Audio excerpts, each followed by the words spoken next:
বিসমিল্লাহির রহমানির রহিম। আজকে আমাদের মাদকদ্রব্য নিয়ন্ত্রণ আইনের দ্বিতীয় ক্লাস। তো আগে আমরা একটু পুরোনো ক্লাসে কি কি পড়েছিলাম, অর্থাৎ গত ক্লাসে কি কি পড়েছিলাম সেগুলো একটু দেখে নেব। প্রথমে আমি প্রথমে আমরা মেসেজ দিও না, এখন এখন মেসেজ দিও না, পরে এগুলোর উত্তর দিচ্ছি। প্রথমে আমরা গত ক্লাসে কি পড়েছিলাম একটু এক নজর দেখে নেব, তারপরে আমরা আমাদের ধারাবাহিক ক্লাসে যাব। দেখেন একটু দুই ধারার সংজ্ঞাগুলো কি কি পড়েছি। দুইয়ে দুইয়ে পড়লাম অ্যাগনিস্ট, তিনে পড়লাম অ্যানালগ, তারপরে চার নিয়েছিলাম অ্যালকালয়েড, পাঁচে অ্যালকোহল, ছয়ে আইসোমার, এরপরে শুধু আট ওয়াশ। ওয়াশ কাকে বলে এটা একটু পড়তে হবে। তারপরে তিন শ্রেণীর মাদক দ্রব্য, এই যে ক খ গ শ্রেণীর মাদক দ্রব্য। আচ্ছা, ক খ গ শ্রেণীর মাদকদ্রব্য, তিন শ্রেণীর মাদকদ্রব্য আমরা দেখতে পাই। এছাড়াও অন্যান্য মাদকদ্রব্যগুলো তো আমরা দেখলাম যেগুলো রাসায়নিক বিশ্লেষণের মাধ্যমে তৈরি হয় অথবা তফসিলে উল্লেখ নাই তারপরও মাদকদ্রব্য বলে গণ্য হয়। আচ্ছা, এরপরে সরাসরি চলে গেছে নিয়ন্ত্রিত বিলি। নিয়ন্ত্রিত বিলিটা পড়তে হবে, কারণ নিয়ন্ত্রিত বিলিটা গুরুত্বপূর্ণ তদন্ত কৌশল। মূলত নিয়ন্ত্রিত বিলি হলো মাদকদ্রব্য নিয়ন্ত্রণ আইন অনুযায়ী একটি তদন্ত কৌশল। এরপরে পারমিট কাকে বলে, পাস কাকে বলে, লাইসেন্স কি কাজে ব্যবহৃত হয়, এগুলো একটু বেসিক জানলেই হবে। 19টা নিতে হবে। প্রিকারসর কেমিক্যাল, মূলত এটা হলো মাদকদ্রব্যের কাঁচামাল। 24টা নিয়েন, 24-এ বিয়ার, 25-এ ব্রিওয়ারি। এরপরে শুধু মাদকদ্রব্যের সংজ্ঞাটা নিলেই হবে, মাদকদ্রব্য কাকে বলে। আর বাকিগুলা চাইলে বাদ দিতে পারেন, এগুলো এমনি পারবেন। মাদকাসক্ত কাকে বলে এটাও আমরা জানি, মাদকাসক্তি নিরাময় কেন্দ্র কি এটাও আমাদের জানা। এরপরে সরাসরি 9 ধারায় চলে গিয়েছি। 9 ধারায় হলো অ্যালকোহল, অ্যালকোহল ব্যতীত অন্যান্য মাদকদ্রব্য সংক্রান্ত বিধিবিধান। 5টা উপধারা আছে। কয়টা উপধারা? 5টি উপধারা। প্রথমে বলতেছে দেখেন, অ্যালকোহল যদি আপনার লাইসেন্স পারমিট পাস না থাকে তাহলে আপনি অ্যালকোহল চাষাবাদ থেকে শুরু করে উৎপাদন কোনো কিছুই, সংরক্ষণ, গুদামজাতকরণ, ধারণ, প্রদর্শন, দখল, এই ভাষাগুলো যতগুলো দিতে পারেন আর কি, তো এগুলো আপনি কিছুই করতে পারবেন না। এক। দুইয়ে বললো কাঁচামালগুলো আপনি প্রস্তুত করতে পারবেন না। তিনে বললো তবে হ্যাঁ ঔষধ প্রস্তুতে, বৈজ্ঞানিক গবেষণায়, শিল্পে এগুলো ব্যবহারের জন্য আপনি আবার কি করতে পারবেন, লাইসেন্স বলে চাষাবাদ করা যাবে, পারমিট বলে সেবন করা যাবে, পাস বলে এক স্থান থেকে অন্য স্থানে স্থানান্তর করা বা অন্য কার্যক্রমগুলো সম্পন্ন করা যাবে। পাশাপাশি আইন শৃঙ্খলা বাহিনীর সদস্যদের নিকটে যদি বৈধ কাগজপত্র এবং দালিলিক প্রমাণ থাকে, এগুলোর উপর ভিত্তি করেও তারা কি করতে পারবে, এগুলো এক স্থান থেকে অন্য স্থানে স্থানান্তর, দখল, ধারণ, প্রদর্শন এগুলো করতে পারবে। এরপরে এটা গেল 3। এরপরে 4 পড়লাম আমরা যে মাদকদ্রব্য যখন তৈরি করা হবে, বাণিজ্যিক ভাবে তৈরি করা হয় না, ব্যবসার ক্ষেত্রে, তখন এর উপরে কি করতে হবে, সংবিধিবদ্ধ সতর্কীকরণ লিখে দিতে হবে, অর্থাৎ সতর্কীকরণ বিজ্ঞপ্তি লিখতে হবে। আচ্ছা, আবার জানলাম জলযান। 5-এ বলেছে জলযান, স্থলযান, আকাশযান এই ধরনের যানবাহনের ক্ষেত্রে ডাক্তার সরকারি গেজেট প্রজ্ঞাপনের মাধ্যমে তার যে প্রাথমিক চিকিৎসা বক্স আছে এটার মধ্যে সামান্য পরিমাণ মাদকদ্রব্য ঔষধ হিসেবে এখান থেকে আরেকখানে বহন করতে পারবে। এই ক্ষেত্রে এই বিধানগুলো আর কি প্রযোজ্য হবে না। 10-এ হচ্ছে অ্যালকোহল সংক্রান্ত বিধান। 9-এ হলো অ্যালকোহল ব্যতীত বিধান অন্যান্য মাদকদ্রব্যের। 10-এ হলো অ্যালকোহলের বিধান। 10 ধারা থেকে ডিস্টিলারি কাকে বলে এটা একটু জানতে বলেছিলাম।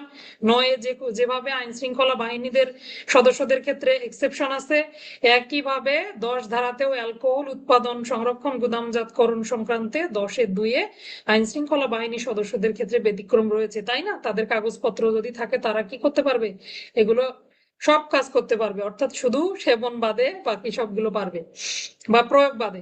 11-তে অ্যালকোহল পান সংক্রান্ত বিধিবিধান পড়ে নিবেন, এত ডিটেলসে আর গেলাম না। 12-তে হচ্ছে মাদক দ্রব্য ব্যবস্থাপত্র প্রদান সংক্রান্ত বিধিবিধান। এখান থেকে 2টা এমসিকিউ গুরুত্বপূর্ণ, কে ব্যবস্থাপত্র দিতে পারবে আর একটা ব্যবস্থাপত্র দিয়ে কতবার এটা আপনি ক্রয় করতে পারবেন। 13-তে লাইসেন্স ইত্যাদি, কিভাবে লাইসেন্স নিবেন। 14-তে কি কি ঘটনা ঘটলে আপনি লাইসেন্স পাওয়ার অধিকারী হবেন না। 15-তে লাইসেন্সের শর্ত লঙ্ঘন করলে কি ব্যবস্থা। 16-তে লাইসেন্স বাতিল, 17-তে স্থগিত, 18-তে অন্যান্য লাইসেন্স। 19-এ মাদকদ্রব্যের পানশালা কখন বন্ধ হবে, 20-এ প্রবেশ ইত্যাদি। 21-এ প্রকাশ্য স্থান ইত্যাদিতে তল্লাশি। 22-এ ফৌজদারি কার্যবিধির প্রয়োগ। 23-এ বিনা পরোয়ানায় তল্লাশি। 22-এও তল্লাশি, তাই না? তবে তল্লাশি কার্যক্রমে ফৌজদারি কার্যবিধির বিধানগুলো প্রয়োগযোগ্য হবে। আর 24-এ হলো 24-এ দেহ তল্লাশির জন্য বিশেষ বিধান। আচ্ছা, দেহ তল্লাশির যে পরীক্ষাগুলো এগুলো মুখস্থ করে ফেলবেন। এরপরে 25 পড়লাম এই মাদকদ্রব্য অপরাধ সংক্রান্তে যদি কোনো ব্যক্তিকে আটক করা হয়, গ্রেপ্তার করা হয়, জব্দ করা হয় কোনো বস্তু, তাহলে অবশ্যই ঊর্ধ্বতন অফিসারকে অবগত করতে হবে, একটা অনুলিপি মহাপরিচালককে দিতে হবে। কে করবে? কার দায়িত্ব?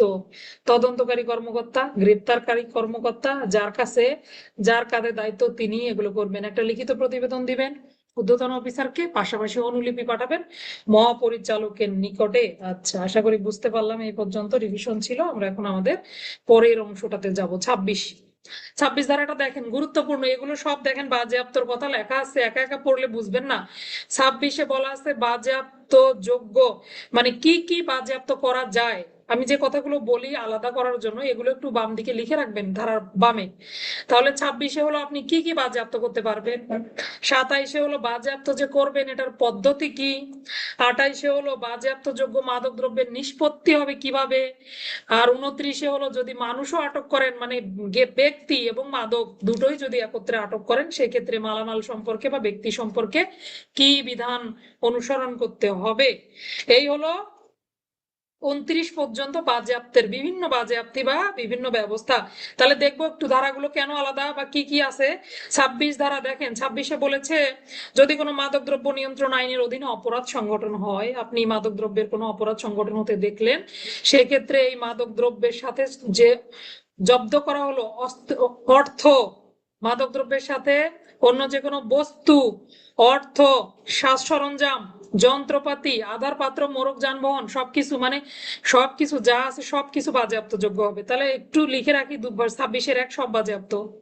তাহলে কেবলমাত্র মাদকটা বাজেয়াপ্ত হবে না, মাদকের সাথে যে গাড়িতে করে বই নিয়ে যাচ্ছেন, মাদক বিক্রি করে টাকা ব্যাগে করে নিয়ে যাচ্ছেন, সবকিছু বাজেয়াপ্ত হবে। বুঝতে পারলাম? বাজেয়াপ্ত যোগ্য মানে বাজেয়াপ্ত করা যাবে।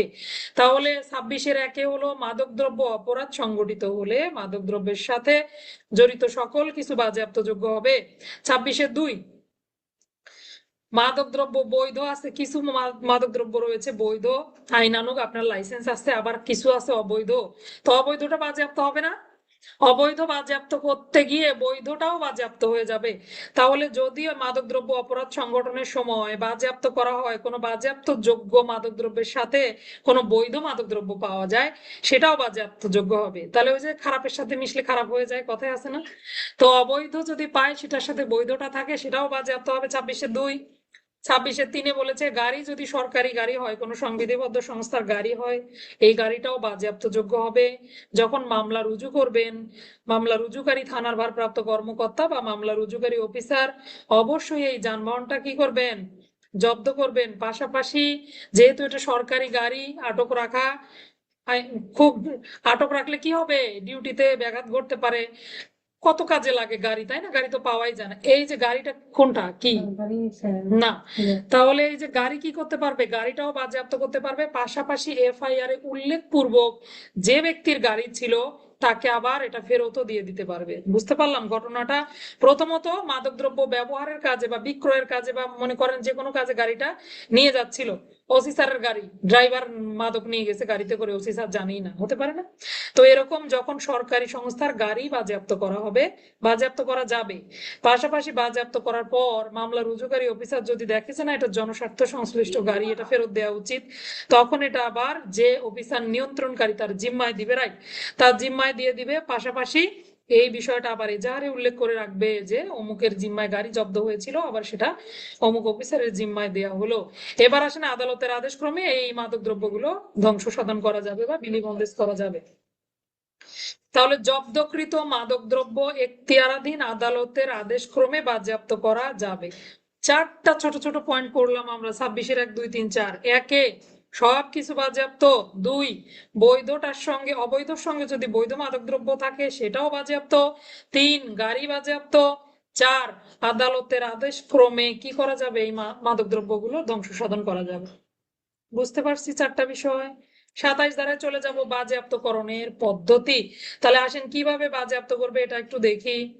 মামলা চলাকালীন কোন এখতিয়ার সম্পন্ন আদালত কোন মামলাগুলো মাদকদ্রব্য নিয়ন্ত্রণ আইনের অধীনে যে মামলাগুলো, এই মামলাগুলো চলাকালীন মাদকদ্রব্য নিয়ন্ত্রণ আইনের অধীনে মামলা চলাকালীন আদালত, এখতিয়ারাধীন যে আদালত থাকলো, সেই আদালত যদি মনে করেন যে না এই জিনিসগুলো বাজেয়াপ্ত হওয়া উচিত, তখন তিনি কি করতে পারবেন? মাদক দ্রব্যগুলো বাজেয়াপ্তের নির্দেশ নির্দেশ দিতে পারবেন। তাহলে মাদক দ্রব্যের কোনো ঝামেলা নাই, মাদক দ্রব্য বাজেয়াপ্ত করে ফেলবে আদালত। কিন্তু যদি অন্য কোনো দ্রব্য হয়, মাদক দ্রব্যের সাথে যদি অন্য কিছু বাজেয়াপ্ত হয়ে থাকে, সেগুলোর বিষয়ে সরাসরি বাজেয়াপ্তের নির্দেশ না দিলেও, কথাগুলো বোঝার চেষ্টা করেন, সরাসরি বাজেয়াপ্তির নির্দেশ না দিলেও যে কোনো সিদ্ধান্ত গ্রহণ করতে পারবে। তাহলে আদালত, এখতিয়ারাধীন আদালত মাদকদ্রব্য নিয়ন্ত্রণ আইনের অধীনে অপরাধ সংগঠিত হলে, অপরাধটা প্রমাণ হোক চাই না হোক, মাদক দ্রব্যগুলো বাজেয়াপ্তির নির্দেশ দিতে পারবেন। মাদক দ্রব্যের সাথে অন্য দ্রব্য আটক হলে সেই দ্রব্যগুলো প্রয়োজনীয় সিদ্ধান্ত দিতে পারবেন, এবং যদি মাদক দ্রব্য বিক্রয় লব্ধ কোনো অর্থ থাকে সেটাও বাজেয়াপ্ত করার জন্য নির্দেশ দিবেন। এই পর্যন্ত গেল একরকমের বিধান। এবার আসেন, যদি বেওয়ারিশ মাদক পাওয়া যায় তখন কি করবে? বেওয়ারিশ মাদক পাওয়া গেলে গৃহীত ব্যবস্থা আলোচনা করুন। অথবা এমন মাদক পাওয়া গেল যেই মাদকের কোনো দাবিদার নেই, এই ধরনের মাদক দ্রব্য সম্পর্কে কি বিধান হবে আলোচনা করুন। এই যে আপনারা বেওয়ারিশ এবং সন্দিগ্ধ সম্পত্তির বিলি বন্টন ব্যবস্থা করেছেন, আপনারা তো এটা জানেন। এখন বেওয়ারিশ মাদক আসলো, তখন কিভাবে লিখবেন? এই যে 27-2 ধারা থেকে কিন্তু প্রশ্ন। হ্যাঁ, বেওয়ারিশ মাদকদ্রব্য যদি পাওয়া যায়, সেক্ষেত্রে মহাপরিচালক অথবা ক্ষমতাপ্রাপ্ত অফিসার, তার ঊর্ধ্বতন অফিসার, যদি মহাপরিচালক আটক করেন তিনি নিজেই পারবেন, আর যদি অন্য কোনো অফিসার আটক করেন সেক্ষেত্রে তিনি তার ঊর্ধ্বতন অফিসার, সিনিয়র অফিসারের নিকট থেকে পারমিশন নেবেন যে এই এগুলো যেন বাজেয়াপ্ত করা যায়। তাহলে যিনি আটক করলেন তার ঊর্ধ্বতন, সাব ইন্সপেক্টর আটক করলে কার কাছে অনুমতি নিবে? থানার ভারপ্রাপ্ত কর্মকর্তার নিকট থেকে অনুমতি নিবে। বুঝতে পারলাম? তাহলে আটককারী অফিসারের ঊর্ধ্বতন অফিসারের নিকট থেকে লিখিত আদেশ নিয়ে তারপরে এটি বাজেয়াপ্ত করতে পারবে, প্রথম কথা। এবার আসেন, জিনিসটা কি ছিল? বেওয়ারিশ ছিল, তাহলে মালিক খোঁজার চেষ্টা করবেন না একটু? 15 দিনের একটা জরুরি বিজ্ঞপ্তি বা নোটিশ দিয়ে মালিক খোঁজার জন্য চেষ্টা করতে হবে। কোনো ব্যক্তি যদি আপত্তি জানায়, অথবা কোনো ব্যক্তি যদি বলতে চায় যে এটা তার মাদক বা বৈধ জিনিস, তার লাইসেন্স আছে, এগুলো তাকে সুযোগ দিতে হবে। 15 দিন সময় পাবে। এই লিখিত নোটিশের 15 দিনের মধ্যে যে কোনো ব্যক্তি যিনি উপযুক্ত মালিক তিনি দাবি জানাতে পারবেন, আপত্তি জানাতে পারবেন। আর যদি কেউ না আসেন তখন এটা বাজেয়াপ্ত হবে। বুঝতে পারলাম ঘটনা? বেওয়ারিশ মাদকদ্রব্য পাওয়া গেলে মহাপরিচালক অথবা যে কোনো ক্ষমতাপ্রাপ্ত অফিসার এটি প্রথমে জব্দ করবেন। পাশাপাশি যদি মহাপরিচালক করেন তাহলে তো হয়েই গেল, অন্য কোনো অফিসার আটক করলে তার ঊর্ধ্বতন অফিসারের নিকট থেকে লিখিত আদেশ ক্রমে এটি বাজেয়াপ্ত যোগ্য হবে। তবে হ্যাঁ, বাজেয়াপ্ত করার পূর্বে অবশ্যই 15 দিনের একটা লিখিত নোটিশ দিতে হবে, যাতে করে এই মাদকের বৈধভাবে আবেদনকারী ব্যক্তি আপত্তি জানানোর জন্য বৈধভাবে মালিক যিনি তিনি আবেদন করার সুযোগ পায়, বা তিনি তার আপত্তি জানানোর সুযোগ পায়। এখন 15 দিন অতিবাহিত হয়ে গেল, তখন এটা কি হবে? তখন এটা বাজেয়াপ্ত হয়ে যাবে। আচ্ছা, এবার আসেন দেখি, বাজেয়াপ্ত যোগ্য মাদকদ্রব্য যখন আদালত বাজেয়াপ্ত ঘোষণা করলো, তারপরের কার্যক্রম কি? এটাই হলো 28 ধারা। 28 ধারায় বলতেছে, দেখেন, যখনই বাজেয়াপ্তর আদেশ দেয়া হলো, সঙ্গে সঙ্গে এটা যদি মাদকদ্রব্য নিয়ন্ত্রণ অধিদপ্তরের লোকজন যদি জব্দ করে থাকে, মহাপরিচালক অথবা ক্ষমতাপ্রাপ্ত অফিসার এটা ধ্বংস সাধন করতে পারবে। কিভাবে ধ্বংস সাধন করে? বিলি বন্দেজ, হস্তান্তর, ধ্বংস, তিনটা কথা বলা আছে। বিলি বন্দেজ, হস্তান্তর করতে পারবে, ধ্বংস করতে পারবে। কে পারবে? মহাপরিচালক এবং ক্ষমতাপ্রাপ্ত অফিসার, তারা পারবে। এবার আসেন, মাদক দ্রব্যের লোক ধরেনি, পুলিশ অফিসার ধরেছে, হতে পারে না এরকম? পুলিশ অফিসার জব্দ করেছে। তো অন্য যে কোনো অফিসারই বা অন্য যে কোনো ক্ষমতাপ্রাপ্ত সংস্থা জব্দ করুক না কেন, তারা মহাপরিচালক অথবা তাদের নিকট থেকে ক্ষমতাপ্রাপ্ত অফিসারের উপস্থিতিতে এগুলোর বিলি বন্দেজ করতে পারবে। তাহলে পুলিশ অফিসার মাদকদ্রব্য জব্দ করলো, পরবর্তীতে তার এটা বাজেয়াপ্তির আদেশ দেওয়া হলো, বাজেয়াপ্তির আদেশ পাওয়ার সাথে সাথে তিনি কি করবেন? অবশ্যই সম্পত্তিটা তার এখতিয়ারে করতে হবে, হস্তান্তর করতে হবে, কারণ এগুলো তো কোর্টে প্রেরণ করে, প্রেরণ করে না? তারপরে আদালত কি করে? বাজেয়াপ্তির জন্য নির্দেশ দেয়। আদালতের আদেশ ছাড়া তো কিছুই হয় না। এই আদেশ পাওয়ার পর আবার তার মালামাল তাকে হস্তান্তর করবে, তিনি এগুলো নিষ্পত্তি, বিলি বন্দেজ করতে পারবেন, নিষ্পত্তি করতে পারবেন। কার উপস্থিতিতে? মহাপরিচালক অথবা ক্ষমতাপ্রাপ্ত অফিসারের উপস্থিতিতে। তাহলে মাদকের ক্ষমতা মোটামুটি মহাপরিচালক বা মাদক দ্রব্য নিয়ন্ত্রণ আইনের মহাপরিচালকের উপরে বেশি ক্ষমতা দেয়া হয়েছে। তাহলে অন্য সংস্থা আটক করলেও তাদের উপস্থিতিতে কিন্তু ধ্বংস সাধন করতে হয়। বুঝতে পারলাম ঘটনাগুলো? আচ্ছা, যাই করেন না কেন অবশ্যই নিষ্পত্তিকৃত মাদকদ্রব্য সংক্রান্ত একটা রিপোর্ট, বাৎসরিক প্রতিবেদন, একটু গোল দাগ দেই বাৎসরিক প্রতিবেদনের উপরে, বাৎসরিক প্রতিবেদন সরকারের নিকটে পেশ করতে হবে। তাহলে কে এই রিপোর্টটা দিবে? যে সংস্থা এই মাদকদ্রব্য বস্তু বা বাজেয়াপ্তযোগ্য বস্তু এগুলো আটক করলো, নিষ্পত্তির জন্য যারা ক্ষমতাপ্রাপ্ত হলো, তারা সরকারকে একটা বাৎসরিক প্রতিবেদন দিবে যে এই বছরে আমরা এতগুলো মাদকদ্রব্য ধ্বংস করেছি, নিষ্পত্তি করেছি। আচ্ছা, এবার আমরা 29 ধারায় যাব, আশা করি বুঝতে পেরেছি। 28 ধারা, বাজেয়াপ্তির আদেশ পাওয়ার পরে করণীয় কি? মাদকদ্রব্যের লোক যদি এগুলো জব্দ করে থাকে, তারাই এগুলো ধ্বংস সাধন করতে পারবে, অথবা ক্ষমতাপ্রাপ্ত ব্যক্তি ধ্বংস সাধন করতে পারবে, তাদেরকে দিয়ে দেওয়া হবে। আর যদি অন্য কোনো সংস্থা হয়, আদালতের আদেশে এগুলো বিলিবন্দেজ হবে, তবে মাদকদ্রব্যের মহাপরিচালক বা ওই সংস্থার লোকের উপস্থিতিতে। এইটুকু। এরপরে যাই করেন না কেন সরকারকে একটা রিপোর্ট দেন প্রতি বছর। এই আচ্ছা, 3টা উপধারা। এরপর আমরা 29-এ যাব, গ্রেপ্তারকৃত ব্যক্তি এবং আটককৃত মালামাল সম্পর্কে বিধিবিধান। এবার আসেন মানুষ, মানুষ আর কি আটক করেছেন, মালামাল সবই একসাথে আটক হয়েছে। তাহলে এই দেখেন, লোক গ্রেপ্তার হলে কিন্তু থানার ভারপ্রাপ্ত কর্মকর্তা ছাড়া আর কোনো গতি নাই। মহাপরিচালক অথবা তার নিকট থেকে, এই যে আপনারা ডিউটি অফিসার করেন না, করার সময় দেখেন না বিভিন্ন জায়গা থেকে গ্রেপ্তার করে মানুষ নিয়ে আসে, কি বিরক্ত হন। হয়তো এটা আইনে বলা আছে, কিছু তো করার নাই। মাদক দ্রব্য নিয়ে আসবে, র্যাব নিয়ে আসবে, অন্য যাই ধরুক না কেন, থানার ভারপ্রাপ্ত কর্মকর্তা ছাড়া গতি নাই। হিউজ পাওয়ার, দেখছেন থানার ভারপ্রাপ্ত কর্মকর্তার ক্ষমতা দেখেন, যেভাবেই হোক ওসি হতেই হবে। কি বলেন? ইনশাআল্লাহ। আচ্ছা, তাহলে গ্রেপ্তারকৃত ব্যক্তি এবং আটককৃত মালামাল যদি একসাথে আটক করা হয়, সেক্ষেত্রে মহাপরিচালক অথবা ক্ষমতাপ্রাপ্ত অফিসার, যিনি পুলিশ অফিসার নন, খেয়াল করেন, তাহলে পুলিশ অফিসার হলে তো থানাতেই নিয়ে যাবে, আর কোথায় নিয়ে যাবে? পুলিশ অফিসার ব্যতি রেখে অন্য কোনো কেউ যদি এই মাদকদ্রব্য বা অন্য কোনো বস্তুর সাথে কোনো ব্যক্তিকেও গ্রেপ্তার করে ফেলে, সেক্ষেত্রে থানার সংশ্লিষ্ট থানার ভারপ্রাপ্ত কর্মকর্তা, এটা এখতিয়ারের উপরে ডিপেন্ড করে যে এখতিয়ারাধীন এলাকা যার, সেখানকার থানার ভারপ্রাপ্ত কর্মকর্তার নিকটে পেশ করবেন, ক্ষমতাপ্রাপ্ত অফিসারের নিকটে পেশ করবেন, তাই না? তাহলে মাদক দ্রব্যের সাথে অন্য কোনো বস্তু বা কোনো আটককৃত ব্যক্তি থাকলে ব্যক্তিকে কি করতে হবে? হ্যান্ড ওভার করতে হবে থানার ভারপ্রাপ্ত কর্মকর্তার নিকট। গ্রেপ্তারকৃত ব্যক্তিকে অথবা আটককৃত বস্তুকে, মানুষও আটক করলে সব নিয়ে যেতে হবে। আচ্ছা, অনতিবিলম্বে থানার ভারপ্রাপ্ত কর্মকর্তার নিকটে নিয়ে যেতে হবে। এবার আসেন ওসি স্যার কি করবে একটু দেখে নেই। যখন এই অফিসারের নিকটে ওই ব্যক্তিকে নিয়ে আসা হলো, তিনি অতি দ্রুত ব্যবস্থা গ্রহণ করবেন। কি অতি দ্রুত ব্যবস্থা? 24 ঘন্টার মধ্যে কোর্টে প্রেরণ, তাই তো? আমাদের কাজ তো এটাই। তাহলে ওই ব্যক্তিকে যথাশীঘ্র সম্ভব তার বিরুদ্ধে আইনানুগ ব্যবস্থা গ্রহণের জন্য, আটককৃত মালামাল যদি বেশি হয়ে যায় সেক্ষেত্রে একটু ভিন্ন ব্যবস্থা, তাকে কি করতে হবে? এখতিয়ারাধীন আদালতে নিয়ে যেতে হবে। এইবার আসেন, অনেক মাদকদ্রব্য আটক করা হয়েছে, যেগুলো কি করা, আদালত পর্যন্ত নিয়ে যাওয়া, এগুলো কি অত্যন্ত বিপজ্জনক বা কোনোভাবেই সংরক্ষণ করা উচিত নয়, বা অত্যন্ত ঝুঁকিবহুল হতেই পারে।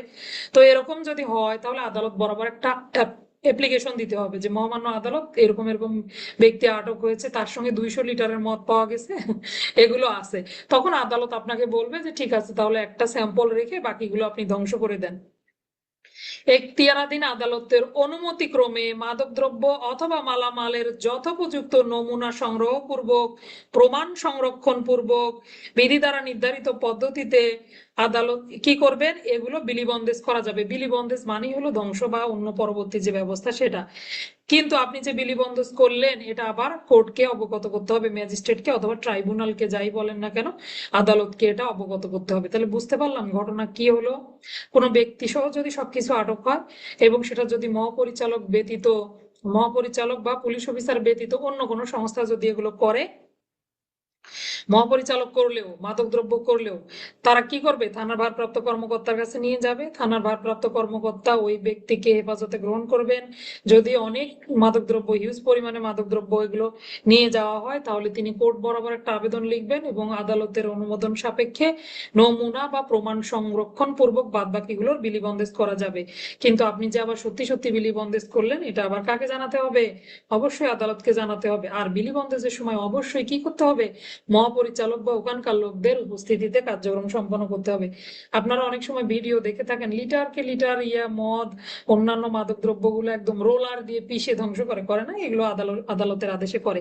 আচ্ছা, একটু 3টা দেখবো। যদি তাৎক্ষণিক বিলিবন্দেজ অপরিহার্য হয়, মনে করেন ঘটনাস্থলে আপনি এত মাদক পেয়েছেন যেটা আপনি থানা পর্যন্ত নিয়ে আসার ওইভাবে সুযোগ নাই, তখন অবশ্যই আদালতকে জানাতে হবে। আদালতকে দ্রুত অবগত করে, যদি এগুলো স্থানান্তর অযোগ্য হয়, এমন কিছু আটক করা হলো যেটা স্থানান্তর করা যাচ্ছে না, তখন অবশ্যই নমুনা এবং সুনির্ধারিত প্রমাণপত্র সবকিছু সাপেক্ষে এগুলো আপনি সব সংরক্ষণ করবেন, আমরা সংরক্ষণ করব। পাশাপাশি বাকি যে মাদকদ্রব্য থাকলো সেগুলো ধ্বংস করে দিতে হবে। তাহলে নমুনা রেখে বাদ বাকিগুলো ধ্বংস করা যায়। হ্যাঁ, এটাই হলো তাৎক্ষণিক বিলিবন্দেজ।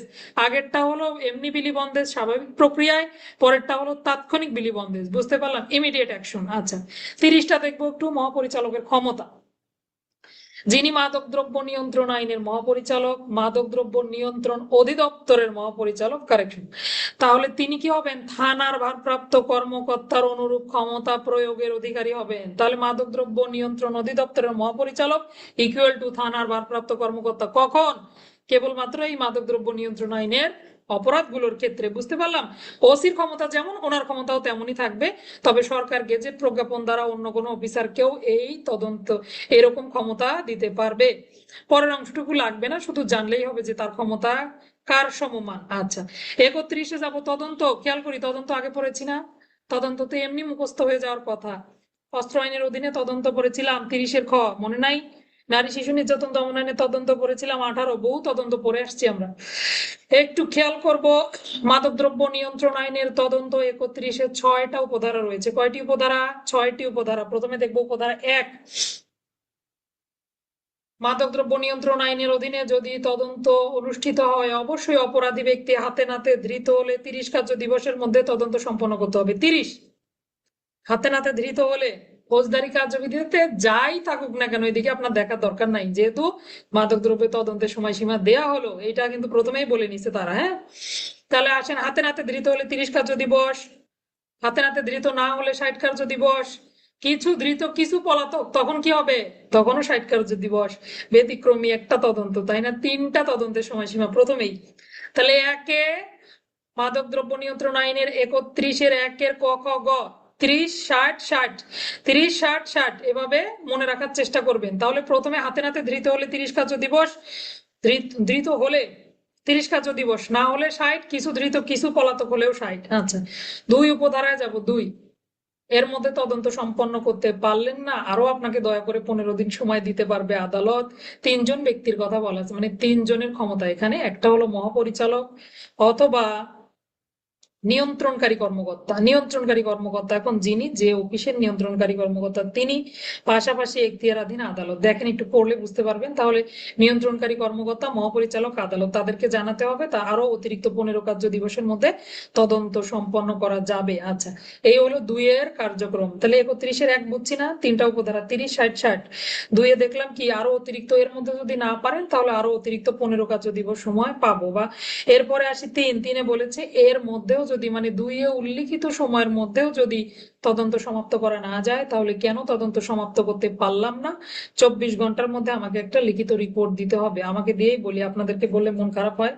আচ্ছা, এবার 4-এ দেখবো আমরা। দেখেন, 4-এ বলেছে আপনার এই রিপোর্টটা প্রদান করার পর যদি ট্রাইব্যুনালের, আদালতের নিয়ন্ত্রণকারী কর্তৃপক্ষের নিকটে প্রতীয়মান হয় যে না, আপনাকে তদন্ত আর রেবেকার কাছে রাখা যাচ্ছে না, বহু ভালো ভালো চেতা অফিসার আছে, লিয়াকত, সাব ইন্সপেক্টর লিয়াকত আছেন, সাব ইন্সপেক্টর শাহ আলম আছেন, তাই না, তাদেরকে হস্তান্তর করা উচিত।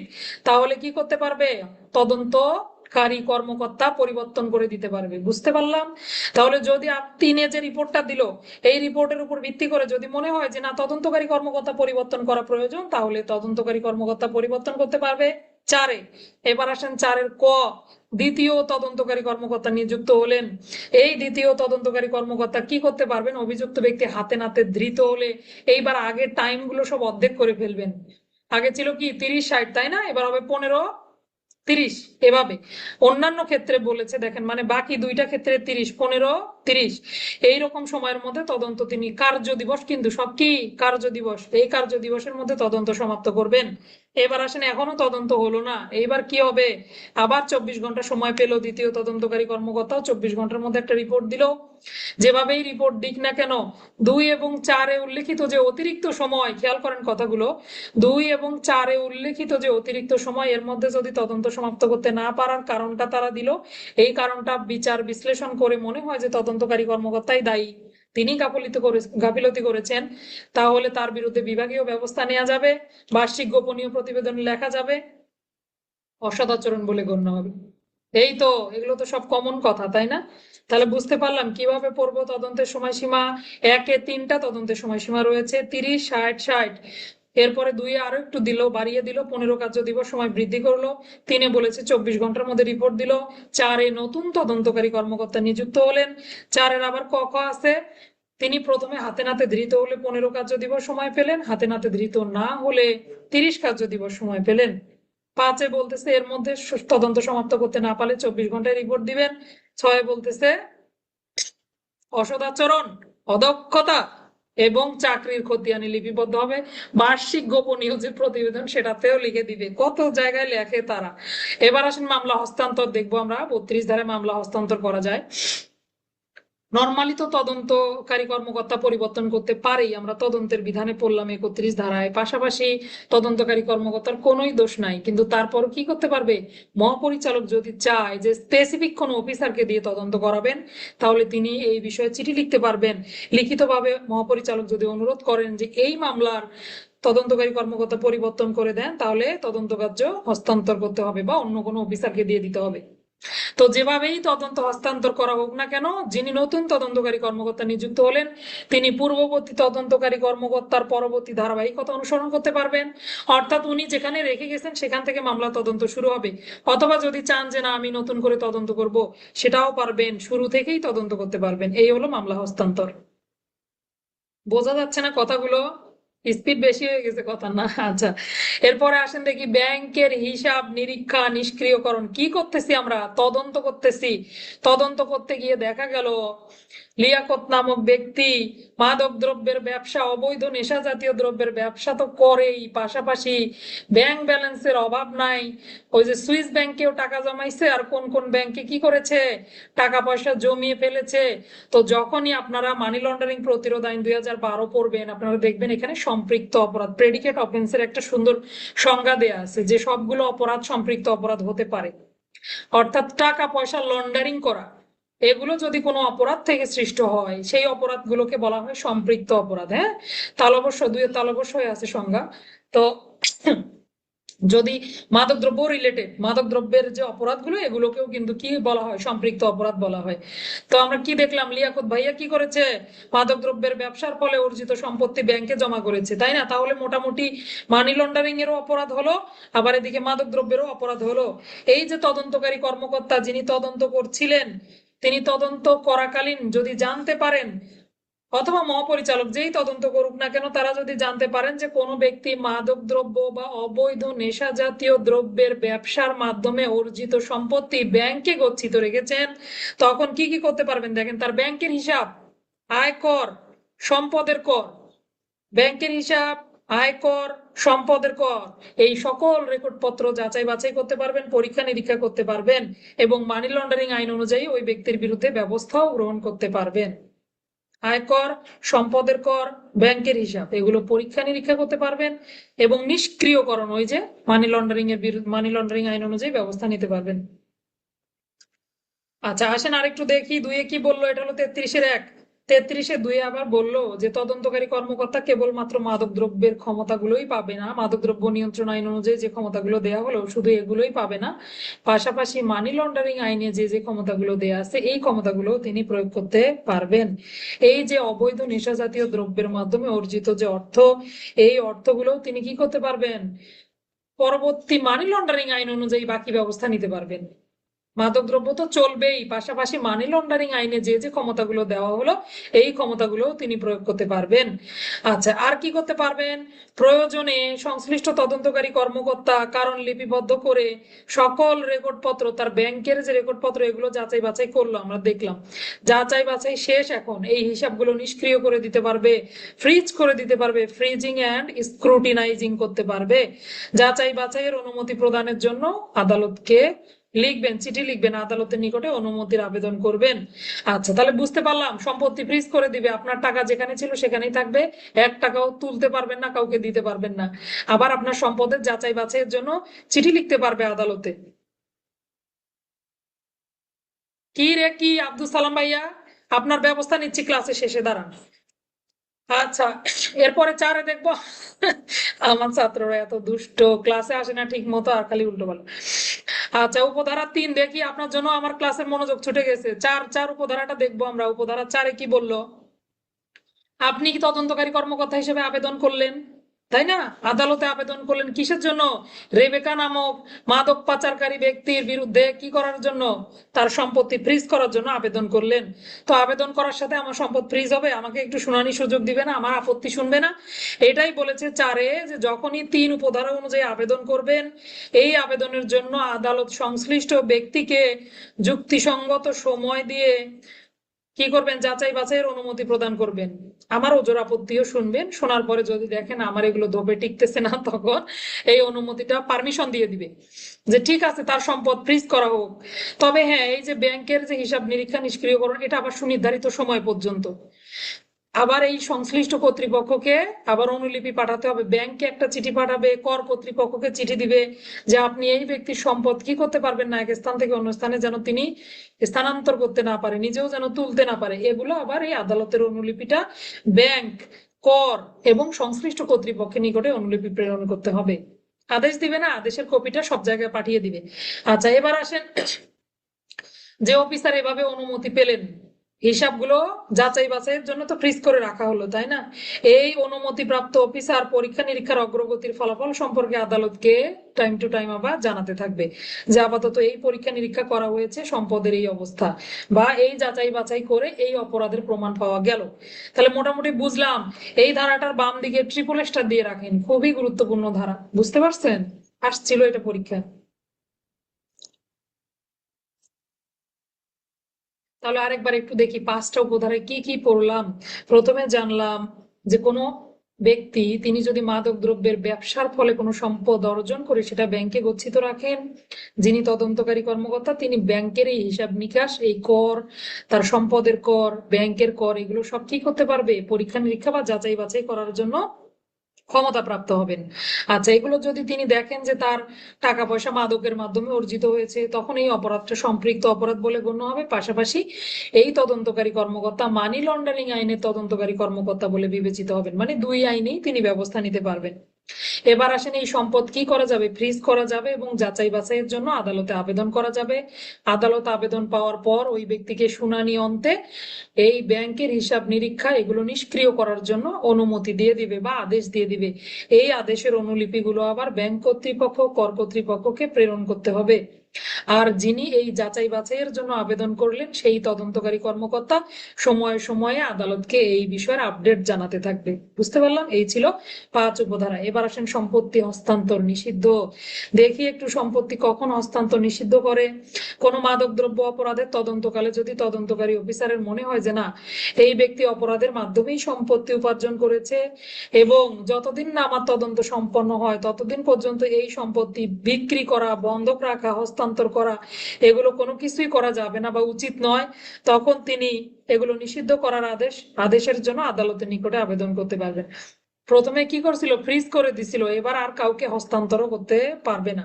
হস্তান্তর, বিক্রয়, বন্ধক কিছুই করতে পারবে না। আচ্ছা, এই জন্য আবেদন করবে। এভাবে আবেদন পাওয়ার পর আদালত আবার ওই ব্যক্তিকে শুনানি করবে। আর প্রথমটুকু ছিল আসলে নিরীক্ষা, পরীক্ষা নিরীক্ষা করা এবং নিষ্ক্রিয়করণ, ফ্রিজ করে রাখা। পরেরটা হলো হস্তান্তর, বিক্রয়, বন্ধক এগুলো করতে পারবে না। আচ্ছা, ওই ব্যক্তিকে আবার কি করবেন? যুক্তিসঙ্গত সময় দিবেন। তারপরে যদি মনে হয় যে না ঠিক আছে, এনার সম্পদ কি করা দরকার, হস্তান্তর, বিক্রয়, বন্ধক এগুলো নিষিদ্ধ করা উচিত, তাহলে আদালত ওই যে আদেশের প্রার্থনা করছে ওই আদেশের প্রার্থিত আদেশটা দিবেন আর কি, আদেশ প্রদান করবেন। এবার আসেন, কতদিন সময় পাবে? অনন্তকাল এই বন্ধক এগুলো বন্ধ রাখতে পারবেন? আপনি হস্তান্তর বন্ধ রাখতে পারবেন? 3 মাস সময় থাকবে। 3 মাসের মধ্যে যদি তদন্ত কার্য সমাপ্ত করতে না পারেন, একটু শোনেন, হ্যাঁ, তাহলে 3 মাসের মধ্যে যদি তদন্ত কার্য সম্পন্ন করা না যায় তাহলে আবেদনকারী ব্যক্তি তিনি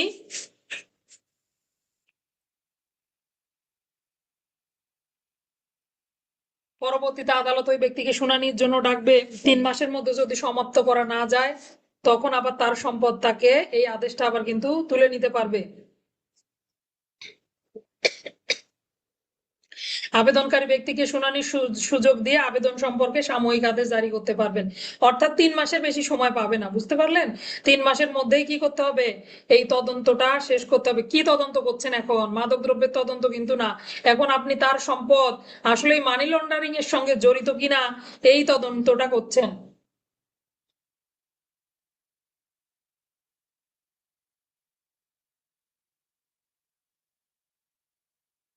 আচ্ছা, আমি দুঃখিত। এবার আসেন, যদি অপরাধ 3 মাসের মধ্যে উনি যাচাই বাছাই করে সংশ্লিষ্ট প্রমাণাদি দলিলপত্র এগুলো আদালতে দাখিল করতে পারেন, তাহলে তার সম্পদ বাজেয়াপ্ত হবে। আর যদি অপরাধ প্রমাণিত না হয়, তাহলে ওই ব্যক্তিকে আবার কি করবে, তার সম্পদ ফেরত দিবে। বুঝতে পারলাম? এই হলো 34 ধারা। 35-এ যাব, গোপন অভিযান এবং নিয়ন্ত্রিত বিলি।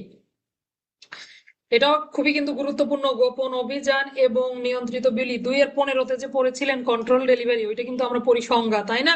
আর এখানে পড়বো একদম পুরো নিয়ন্ত্রিত বিলির কৌশলটা কিভাবে অনুষ্ঠিত হবে। দেখেন, শুধুমাত্র বাংলাদেশেই সীমাবদ্ধ নয়, এই মাদকদ্রব্য সংক্রান্ত অপরাধগুলো কি ওয়ার্ল্ড ওয়াইড, তাই না? সবখানে এই অপরাধগুলো হয়।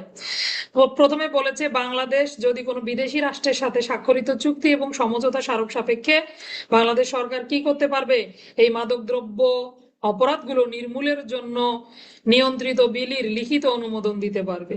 তাহলে নিয়ন্ত্রিত বিলি যেহেতু একটা তদন্ত কৌশল, এই নিয়ন্ত্রিত বিলির জন্য সরকার, 2 দেশের সরকার বা একাধিক দেশের সরকার চুক্তি করতে পারবে, সমঝোতা স্মারক করতে পারবে, করে এই নিয়ন্ত্রিত বিলির জন্য অনুমোদন দিতে পারবে। কিন্তু কতদিন পর্যন্ত নিয়ন্ত্রিত বিলির অনুমোদন দেয়া যায়? আমরা 3-এ দেখবো, 3 মাসের জন্য এই সময়টা পাওয়া যায়। তাহলে সরকার অনধিক 3 মাসের জন্য এই অনুমোদন প্রদান করতে পারবে। আচ্ছা, সময় পরে যাই, তার আগে আসেন নিয়ন্ত্রিত বিলির আওতায় কাদেরকে নিয়ে আসা যাবে না। সরকার এই নিয়ন্ত্রিত বিলির অনুমোদন ততক্ষণ পর্যন্ত দিবেন না যতক্ষণ পর্যন্ত না সরকারের নিকটে প্রতীয়মান হয় যে আসলেই কোন ব্যক্তি এই অপরাধের সাথে জড়িত, তিনি এই যে বিদেশি ব্যক্তিদের সাথে যুক্ত হয়ে বিভিন্ন ধরনের মাদকদ্রব্য সংক্রান্ত অপরাধগুলো করছেন, করার উদ্যোগ গ্রহণ করছেন। এগুলো যদি, মোট কথা যে অপরাধী চক্রকে ধরার জন্য যে কৌশল, এই অপরাধী চক্র কি আসলে আছে কিনা, অপরাধ করছে কিনা, এগুলোর প্রমাণ যদি থাকে, তবেই তাদের জন্য নিয়ন্ত্রিত বিলির অনুমোদন দিতে পারবে। আচ্ছা, আবার এই নিয়ন্ত্রিত বিলিতে কারা কারা থাকতে পারবে, কোন কোন ব্যক্তিরা অংশগ্রহণ করতে পারবে? নিয়ন্ত্রিত বিলিতে থাকলে সবকিছু সংবাদ গোপন রাখতে হবে না, সংবাদগুলো প্রকাশ করে দিতে পারে এই ধরনের ব্যক্তি নিয়ন্ত্রিত বিলিতে কিন্তু থাকতে পারবে না। এই মর্মে যদি সন্তুষ্ট হন যে নিয়ন্ত্রিত বিলির ব্যবস্থা সাপেক্ষে ব্যবস্থা এমন ভাবে নির্ধারণ করা হয়েছে যাতে উক্ত ব্যক্তির কার্য প্রকাশিত হওয়ার বা উক্ত কার্য সংক্রান্ত কোনো তথ্য প্রমাণ লাভে সুযোগ রয়েছে। অর্থাৎ আমি একটু উল্টোপাল্টা বললাম, এটা হবে কি, মনে করেন নিয়ন্ত্রিত বিলির অনুমোদনটা কখন দিবে, যদি মনে হয় যে না, এই তদন্ত কৌশলের মাধ্যমে পুরো অপরাধী চক্রকে ধরে ফেলা যাবে, তাদের সকল সাক্ষ্য প্রমাণ পাওয়া যাবে, তদন্ত তাদের যে গোপনীয়তা এটা প্রকাশ হয়ে যাবে, এরকম সুযোগ থাকলে তবেই কেবল নিয়ন্ত্রিত বিলির অনুমোদন দিবে। আচ্ছা, 3 তো আগেই পড়ে ফেললাম, 3 মাসের জন্য অনুমোদন দিতে পারবে। আর 4-এ বলেছে তারা কি কি কাজ করতে পারবে, নিয়ন্ত্রিত বিলির ক্ষমতাটা কি, বা ওই টিমটা একটা স্পেশালাইজ টিম, তাদের কি কি ক্ষমতা। তারা যে কোনো গাড়ি নিয়ে বাংলাদেশের বাইরে যেতে পারবে, বাংলাদেশে প্রবেশ করতে পারবে, আবার মাদকদ্রব্য সরবরাহ করতে পারবে, সংগ্রহ করতে পারবে। কেন সরবরাহ করবে তারা? ওই যে পুরো টিমটাকে ধরে ফেলার জন্য। এবার আসেন, কোনো বাহনে প্রবেশ করতে পারবে, তল্লাশি করতে পারবে, এছাড়াও শক্তি প্রয়োগ করতে পারবে। যদি প্রবেশ করতে না দেয়, যে কোনো গাড়ি হঠাৎ করে আটকালো, তারা যদি বাধা দেয় তাহলে শক্তিও প্রয়োগ করতে পারবে। যে কোনো গাড়িতে ট্র্যাকিং ডিভাইস স্থাপন করতে পারবে, দেখতে পারবে যে কোন দিক দিয়ে যায়। এগুলো সংকেত প্রদানকারী যন্ত্র বা ট্র্যাকিং ডিভাইস স্থাপন করতে পারবে। আর যে ব্যক্তির অধিকারে বা হেফাজতে মাদকদ্রব্য রয়েছে, তাকেও বাংলাদেশে প্রবেশ করতে দিবে বা বাংলাদেশ থেকে ত্যাগ করতে দিবে। বুঝতে পারতেছি কথাগুলো? তাহলে কারো কাছে মাদক থাকলে কেন তাকে প্রবেশ করতে দিবে? তিনি তো নিয়ন্ত্রিত বিলির লোক, ওই পুরো টিমটাকে ধরার জন্য তিনিও সামান্য মাদকদ্রব্য সরবরাহ করছেন বা নিয়ে আসতেছেন, এই জন্য তারা কি করতে পারবে, মাদক সহ প্রবেশ বা বাইরে হতে পারবে। আচ্ছা, 5-এ কি বলেছে একটু দেখে নেই। 5-এ বললো, আপাতত যাই থাকুক না কেন, যে কোনো আইনে গোপন অভিযান এবং নিয়ন্ত্রিত বিলিতে অংশগ্রহণকারী যে ব্যক্তিরা আছে, তাদের বিরুদ্ধে কেউ কোনো অভিযোগ উত্থাপন করতে পারবে না বা তারা কোনো অপরাধের দায়ে দণ্ডিত হবে না। এই পর্যন্ত থাকবে আজকে আমাদের ক্লাস।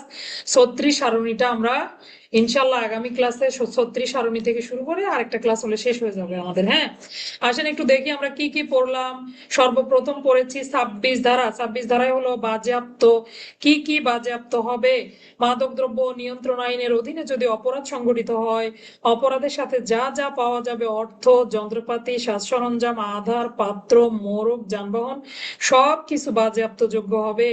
পাশাপাশি বৈধ মাদকদ্রব্য যদি থেকে থাকে, বৈধ মাদকদ্রব্য কি করা যাবে? বাজেয়াপ্তযোগ্য বলে বিবেচিত হবে।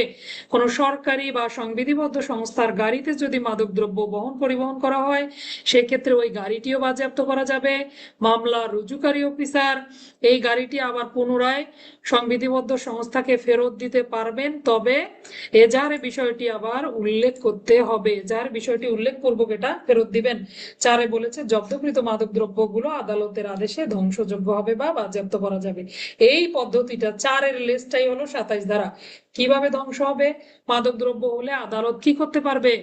বাজেয়াপ্ত করার জন্য নির্দেশ দিতে পারবে। অন্য কোনো বস্তু বা দ্রব্য হলে সেই বিষয়ে কি সিদ্ধান্ত হবে? সিদ্ধান্ত দিতে পারবে।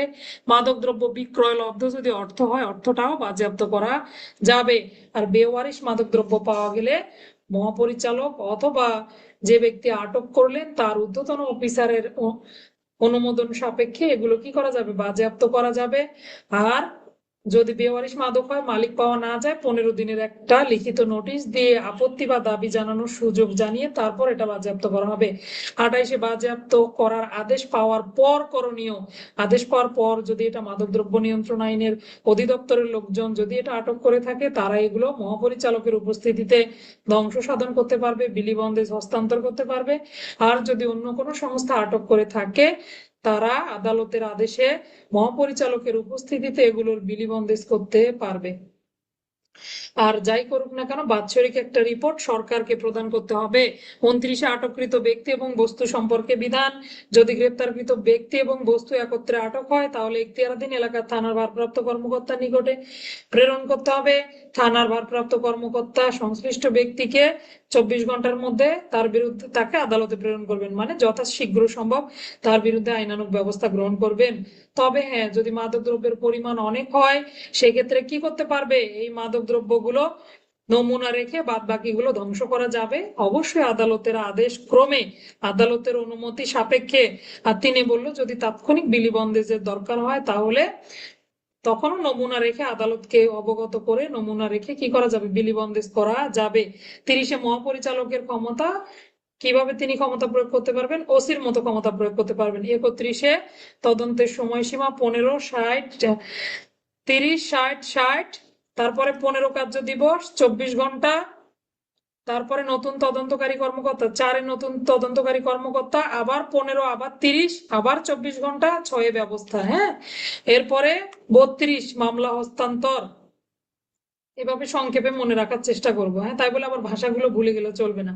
32-এ মামলার তদন্ত হস্তান্তর। মাদকদ্রব্য নিয়ন্ত্রণ আইনের অধীনে যদি মহাপরিচালক চান, যে কোনো সময় লিখিতভাবে আবেদন করতে পারবেন। যে কোনো তদন্তকারী কর্মকর্তা পরিবর্তন করা যাবে, তিনি নতুন করে তদন্ত করতে পারবেন অথবা অসমাপ্তকৃত বাকি তদন্তটুকু সম্পন্ন করতে পারবেন। 33-এ বলেছে তদন্তকালে যদি দেখতে পান যে মাদকদ্রব্যের সাথে আরো অন্য অপরাধ জড়িত রয়েছে, ব্যাংকের হিসাব, সম্পদের হিসাব, কর, এগুলো সবকিছু পরীক্ষা নিরীক্ষা করা যাবে। পাশাপাশি যদি এটি সম্পৃক্ত অপরাধ হয়, মানি লন্ডারিং আইন অনুযায়ীও ব্যবস্থা নেওয়া যাবে।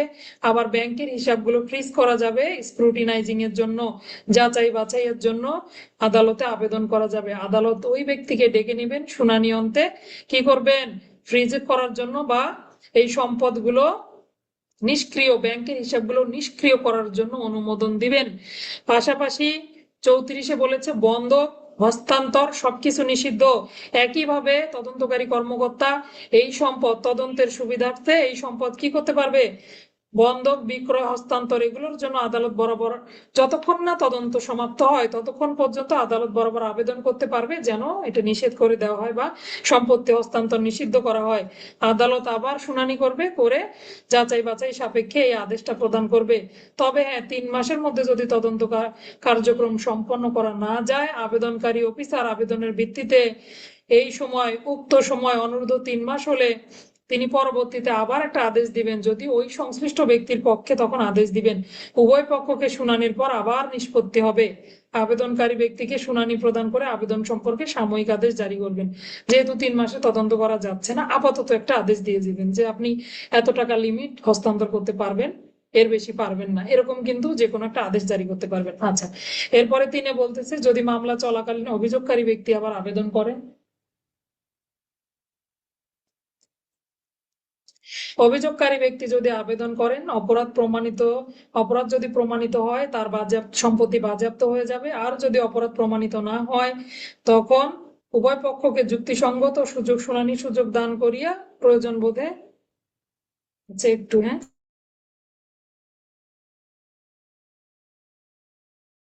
ছিলাম কি পড়তেছিলাম, যদি কোনো ব্যক্তি সংশ্লিষ্ট ব্যক্তির বিরুদ্ধে অভিযোগ উত্থাপন করেন যে মাদক দ্রব্যের তিনি কি করেছেন, অবৈধ সম্পদ এগুলো সেগুলো হস্তান্তর হয়ে যেতে পারে, এই সম্পদে যদি অন্য কোনো ব্যক্তির অংশ থাকে তাহলে আদালত উভয় পক্ষকে ডেকে নিবে এবং শুনানি অন্তে একটা আদেশ দিবে। বুঝতে পারতেছি? যদি কোনো ব্যক্তি অভিযোগ করে, ধরেন আমি অভিযোগ করলাম মিশিয়াপুর বিরুদ্ধে যে আমার তার ব্যাংকে যে টাকা পয়সা আছে এই টাকা পয়সা আমার অংশ আছে, বা আমার কাছ থেকে লোন নিয়েছে সে এত টাকা, পরবর্তীতে এই সম্পদ আবার বাজেয়াপ্ত হয়ে যাবে, তখন উভয় পক্ষকে আদালতে ডেকে নিয়ে দুই ব্যক্তির বক্তব্য শুনানি অন্তে প্রয়োজন বোধে আদেশ দিতে পারবে। 35-এ পড়লাম নিয়ন্ত্রিত বিলি মূলত একটা তদন্ত কৌশল, একটা আলাদা করে তদন্তের জন্য আদেশ। এটা অতিরাষ্ট্রিক আদেশ বলতে পারেন। মোটামুটি বাংলাদেশ এবং বাংলাদেশের বাইরে যে কোনো রাষ্ট্রে মাদকদ্রব্যের অপরাধগুলো যেখানে সংঘটিত হয় সেই দেশের সাথে সরকার কোনো চুক্তি স্বাক্ষর করতে পারবে, সমঝোতা স্মারক স্বাক্ষর করতে পারবে, যাতে করে নিয়ন্ত্রিত বিলির জন্য অনুমোদন দেয়া হয়। আর এই অনুমোদন পাওয়ার পর সংশ্লিষ্ট ব্যক্তিদের তথ্য সংগ্রহ করবেন তারা। নিয়ন্ত্রিত বিলি 3 মাসের বেশি সময় বলবৎ থাকবে না। আর নিয়ন্ত্রিত বিলির অধীনে ক্ষমতা দেওয়া হবে, তারা বাংলাদেশে মাদকদ্রব্য সহ যে কোনো গাড়ি বাংলাদেশে প্রবেশ করতে পারবে, বাংলাদেশ থেকে বের হতে পারবে, যে কোনো গাড়িতে ট্র্যাকিং ডিভাইস লাগাতে পারবে, যে কোনো সময় যে কোনো গাড়িগুলোকে আটক করতে পারবে, তল্লাশি করতে পারবে। যে ব্যক্তির হেফাজতে মাদক আছে তিনি মাদক সহ বাংলাদেশ ত্যাগ করতে পারবেন, প্রবেশ করতে পারবেন। এই যে নিয়ন্ত্রিত বিলিতে অংশগ্রহণকারী যে কর্মকর্তা কর্মচারীগণ থাকলেন তাদের বিরুদ্ধে মামলা দায়ের করা যাবে না। রক্ষা কবচ দিয়েছে আর কি 35-এর 5-এ, বুঝতে পারলেন? এই পর্যন্তই থাকবে ক্লাস। ধন্যবাদ সবাইকে, আসসালামু আলাইকুম।